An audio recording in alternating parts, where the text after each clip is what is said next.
Bom dia, hoje é quinta-feira, dia 29 de abril, de 2021. Hoje nós vamos ter aula de História e de Arte. Então, nós vamos começar pela nossa aula de História.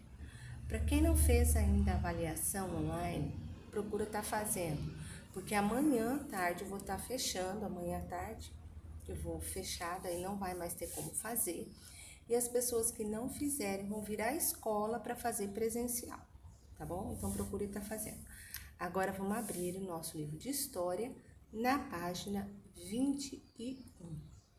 Página 21. Organizar-se para viver bem. Nos grupos nômades, as pessoas trabalham juntas para se alimentar e se proteger. Acredita-se que esses grupos tinham líderes, que podiam ser os caçadores ou guerreiros mais habilidosos ou mais fortes. Os líderes não podiam tomar decisões sozinhos, precisavam consultar outros membros do grupo. Quando os grupos humanos se tornaram sedentários, o número de pessoas começou a crescer e foram desenvolvidas novas formas de tomar decisões e criadas novas tarefas para o funcionamento das comunidades. Inicialmente, as primeiras aldeias eram formadas por pequenos números de pessoas, geralmente membros da mesma família, que viviam e trabalhavam juntos. Ao longo do tempo, as aldeias cresceram ainda mais e deram origem às primeiras cidades. Esse processo levou milhares de anos, mas entre 10.000 a.C. e 5.000 a.C. já existiam cidades em diversas regiões do planeta. Hoje, nossas sociedades são formadas por um grande número de pessoas. O Brasil, por exemplo, conta com mais de 208 milhões de pessoas, segundo a estimativa do IBGE de 2017. Estima-se que no passado, quando ainda predominava o nomadismo, os grupos humanos eram formados por apenas algumas dezenas de pessoas. Você sabe como as decisões são tomadas nos grupos em que você participa, como escola ou família? O que você acha? Como você acha que são tomadas essas decisões aí na sua casa, aqui na escola? Ah, vai voltar a aula, dia 31 de maio. Quem foi que disse que vai voltar dia 31 de maio? Por que chegou a essa conclusão, né? Como você acha que são tomadas essas decisões? Na escola, na família, na igreja? Quais são as principais decisões que precisamos tomar para organizar uma comunidade, a cidade, o estado e o país em que vivemos? Quais são as principais decisões que nós precisamos? Então, você vai colocar aqui também qual você acha que são as principais decisões. Uma das principais consequências do crescimento da cidade foi a especialização do trabalho. Até então, os grupos humanos realizavam todas as tarefas necessárias para a sobrevivência. Porém, como existiam mais pessoas na cidade, tornou-se necessário organizar as tarefas de outra forma. Algumas pessoas passaram a se dedicar à fabricação de utensílios, enquanto outras praticavam o comércio ou exerciam outras tarefas. Por isso, a vida nas cidades deixou de ser igualitária e lentamente as pessoas começaram a se diferenciar entre as que eram consideradas mais importantes e aquelas que eram consideradas menos importantes. Um dos locais em que esse processo ocorreu foi na região chamada Mesopotâmia, onde surgiram cidades independentes, isto é, que não dependiam uma da outra nem do governo externo. Possuíam governo próprio, com funcionários, soldados e outras pessoas que ajudavam os governantes a garantir a ordem, criar leis e cobrar impostos.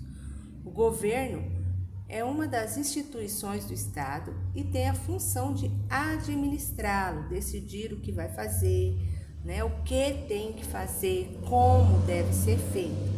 Alguns estudiosos definem o Estado como um conjunto de instituições públicas que representam, organizam e atendem às necessidades e reivindicações da população que habita no território. Por exemplo, lá tem uma rua toda esburacada, né? Então o governo ele tem que ver, em vez de ele construir primeiro uma praça, porque a praça também é uma necessidade, né?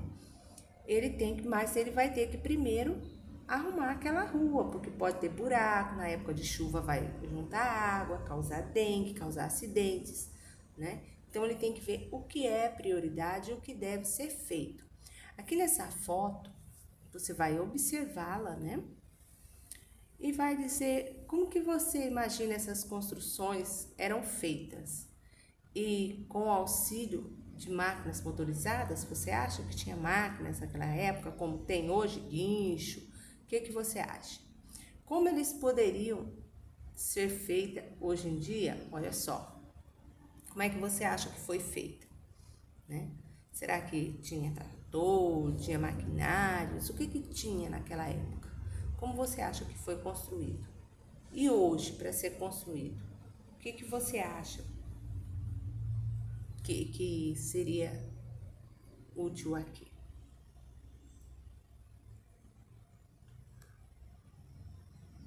Os zigurates eram grandes edifícios religiosos construídos na região do atual Iraque por volta de 3,5 mil anos atrás. Para serem construídos, era necessário o trabalho de milhares de pessoas. Na imagem, o zigurate na cidade de Ur, construído em cerca de 2000 a.C. E essa foto é de 2015. Olha quanto tempo tá e ainda tá, né? Hoje em dia nós construímos certas casas e com menos de 10 anos a casa cai, né? Nessas sociedades da Mesopotâmia, já bastante organizadas, o governo tinha grande poder. Porém, em outras cidades da antiguidade surgiram outras formas de organização e de governo, em que o poder dos governantes tinha limites. Os gregos, por exemplo, foram um povo que surgiu no segundo milênio antes de Cristo na Europa. Em região não são muito distantes da Mesopotâmia. Eles viviam em cidades independentes e tinham formas variadas de governo. Na cidade grega de Atenas, parte da população participava do governo por meio de assembleias e do voto. Esse tipo de organização política foi chamado democracia, apesar de nem todos terem direito de participar das decisões. A ideia de democracia na Grécia Antiga não era a mesma que hoje, em que todos os cidadãos têm direito de participar das escolhas políticas, mas foi um dos primeiros exemplos de regime democrático do mundo. Então aqui nós temos a colina de Pnis, onde ocorriam as assembleias e as votações na Atena clássica. No alto da escada ficava o orador, que defendia sua proposta diante dos cidadãos. A cidade de Atenas, na Grécia, e essa foto é de 2017. Então você vai procurar no dicionário agora ou na internet o significado da palavra democracia e vai anotar o que você encontrou no seu caderno. E o que você acha? Em uma democracia, os governantes têm poderes ilimitados, por quê? Eles podem fazer tudo o que eles querem? Eu vou construir um prédio aqui para me mudar a secretaria para cá. Eu vou construir uma casa para aquela família porque ela não tem casa. Você acha que é assim? Como que você acha? O que você acha? Que os governantes eles podem fazer tudo o que eles quiserem, não tem limite, eles falaram, eles podem fazer? Como você acha que é na democracia? Aqui na página 24, você vai ter o Saiba Mais. E ali embaixo, né, como diz como um colega, então é você e você mesmo, né? Você vai escrever um texto explicando a diferença entre a forma de governo na Mesopotâmia e a dos grupos indígenas brasileiros citado nesse texto acima que vocês vão ler, no Saiba Mais, tá? Regime político que existe no Brasil também é democracia, que tem sua origem nas experiências passadas na Grécia e em outras democracias que existiam ao longo do tempo. Veja algumas características dessa forma atual. O governo conta com representantes eleitos e funcionários para administrar a população que vive no seu território. Então, são eleitos, quem são? Governadores, vereadores, deputados, né? Senadores, deputado estadual, que é a nível de estado, federal, que é pelo país inteiro, né? Então, ele não governa sozinho, ele tem pessoas para que decisões sejam tomadas. Os representantes da população criam regras, leis e direitos para todos os cidadãos do país. Isso serve para evitar conflitos, disputas e favorecer o bom convívio entre as pessoas. Esses representantes quem são? São os políticos. E quem escolhe quem vai representar o povo é o povo, né? É o povo. Por meio como que ele escolhe? Através do voto, né? Através do voto. É através do voto que as pessoas escolhem os seus governantes, aqueles que vão ser representantes dela, tá? Os governos devem manter a ordem da comunidade e garantir o seu bem-estar, garantir que todos tenham seus direitos respeitados e que todos colaborem para o funcionamento do país. O Brasil é uma república federativa democrática, na qual todos os governantes são escolhidos de forma direta ou indireta pelos cidadãos brasileiros. De forma direta é quando o próprio povo vota, né? E indireta é quando o povo vota nas pessoas que vão votar, tá? Então, aquelas pessoas que vão representar o seu voto. Aqui nós temos um eleitor votando em uma urna eletrônica no posto de Pontifícia da Universidade Católica da PUC, na cidade do Rio de Janeiro, em janeiro de 2000, na cidade do Rio de Janeiro, no Rio de Janeiro, em 2016. Aqui você vai ler lá a pesquisa que você fez sobre democracia, né? E vai responder. Na sua opinião, por que a democracia é uma forma de governo importante em nossos dias? Por que você acha que ela é importante? Ou você acha que ela não é importante? Você sabe como funcionam as eleições no Brasil? Como você acha que funcionam as eleições no Brasil? Como que acontece lá? Desde o princípio, como é que são os candidatos escolhidos? O Brasil foi, a partir de 1500, uma colônia de Portugal e em 1822 passou a ser um país independente, tornando-se uma monarquia.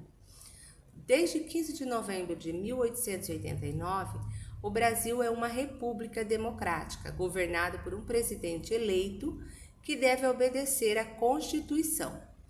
O país também passou por períodos de ditadura, mas hoje é uma democracia. A primeira Constituição da República Brasileira foi aprovada em 1891. Segundo esse documento, somente os homens alfabetizados maiores de 21 anos podiam votar. Não podiam votar mulheres, analfabetos, mendigos, soldados e religiosos não votavam. Então, você veja como as pessoas eram escolhidas. Você sabe o que é a Constituição? Constituição é um conjunto de leis, né? Que é a Carta Magna, a lei maior de um país. Você não pode criar uma lei que vai contra o que está escrito lá. Tudo vem a partir da Constituição. Então, o governo, o povo, advogado, tudo que vem a partir da Constituição, tá? A Constituição é que rege. A Constituição atual, em vigor desde 1988, é bem diferente da primeira. Hoje, todos os brasileiros entre 18 e 70 anos são obrigados a votar. independente de sua profissão, sexo ou condição financeiras. Os analfabetos, os jovens de 16 a 18 anos e as pessoas com mais de 70 podem votar se desejarem, mas não são obrigados. Então, o voto é obrigatório, né? Atualmente, há eleições obrigatórias no Brasil a cada 2 anos. Então, nessa foto, nós temos Ulisses Guimarães, presidente da Assembleia Constituinte em 1988, com um livro na Constituição do mesmo ano na Câmara dos Deputados, em Brasília, no Distrito Federal. Você sabe quantos brasileiros puderam votar nas eleições de 2016? Então, você vai dar uma pesquisada, né, em reportagem, no site do Tribunal Superior Eleitoral. Você já visitou? Você já deu uma olhada lá? Dá uma olhadinha, vê como é que, né, funciona. E aí você vai anotar aqui nesses passos o que você encontrou, tá? Aqui na nossa última página de hoje, né, nós temos um desafio. Então, você vai estar lendo, né, e respondendo aquelas questões ali embaixo. Você vai responder, você pode estar perguntando para os teus familiares, pessoas de maior que já votam, que estão perto de você, certo? Porque, infelizmente, nós não podemos estar juntos, né, nessa atividade. Agora, vocês vão pegar o livro de arte, na página 20.